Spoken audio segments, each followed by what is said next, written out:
Well, good neighbors in Hamburg kept this empty house from becoming a real eyesore. And tonight we're finding out how their efforts are paying off.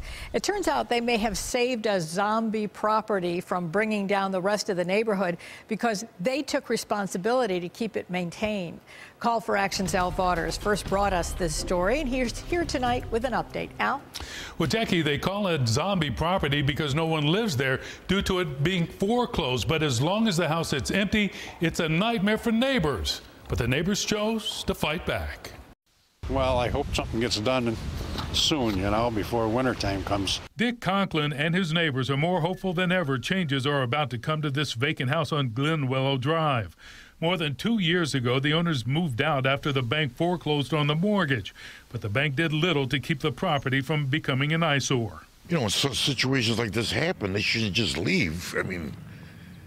I think it's up to them to take care of this till there's a new owner. So back in October, neighbors told us how they cut the grass, shoveled the snow, and when the electricity was shut off, Dick Conklin ran an extension cord from his house to the basement to keep the sump pump going. After we did that story back in September, the bank actually made the problem worse. They sent a crew over to lock the house up, forcing Dick to disconnect the sump pump and pull his extension cord, exacerbating the problems with the water in the basement. Now a second foreclosure seems to be turning things around. Fannie Mae, the massive agency that purchases mortgages from banks, foreclosed on the property and has taken ownership.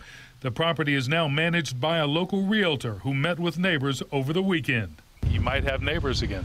Well, about time. It's been sitting here for 2 years doing nothing, so, I'm sure somebody could use it. The realtor plans to landscape the property, take out the swimming pool, and hire a contractor to remove the mold that built up in the basement when the sump pump was out of commission.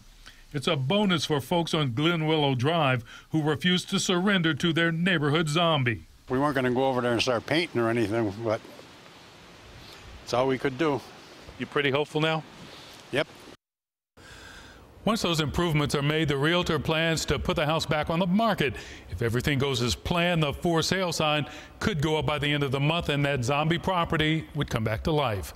If you have a consumer problem, you can call for action at 879-4900 or log on to WIVB and click on Call for Action. Al Vaughters, News 4 at 5:30.